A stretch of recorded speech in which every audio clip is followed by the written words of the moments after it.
Hi guys, so here we go again. At eto na nga ang bisita natin. So, after ng ilang araw, ayan.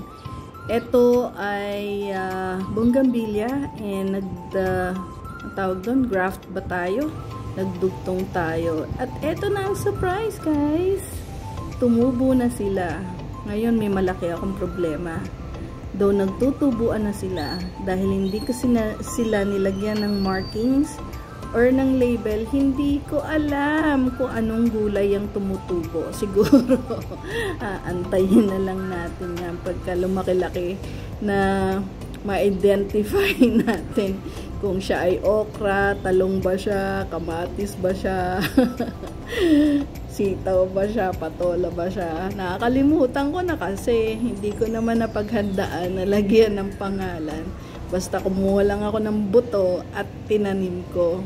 Pero tuwan-tuwa ako nung makita ko kasi guys, sobrang init ngayon. Hindi ko alam, akala ko nga to hindi natutubo kasi though naglagay ako ng konting lilim, sobrang init. So, hindi naman natin sila pwedeng diligan na bumabaha na dito sa lalagyan, diba? Pero eto, nakakatuwa yung aking snake plant. May dalawa na siyang baby. At saka, ayan, mula nung nilipat ko sila dito, kahit itong aloe vera, umusbong ng maganda. Yung kalamansi natin, may gagawin tayo. Ididikit natin dito sa main na puno ng kalamansi. Ayan.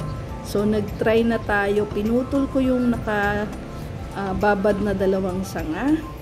And itry natin to kung dudugtong ba siya or hindi. Experiment. Wala naman tayong magawa ngayon. Ayan na nga. Tinasahan ko na yung pinutol ko na kalamansi. Ayan, yung nakababad yan. And then, kakabit natin dito sa katawan ng lemon. Try lang ba? Dahil hindi naman tayo expert. Pero nilagyan natin ng aloe vera. Yang parehong sinugatan natin na part ng sanga. Yung sa kalamansi at saka dito sa lemon. Etong lemon, natatagalan na ako. Hanggang ngayon, wala man lamang nangyayari. Ayan. So, nilagyan natin siya ng parang plastic na pang-wrap para makapagdugtong ka. So, ayan guys. Date ko na lang kayo ulit. Bye!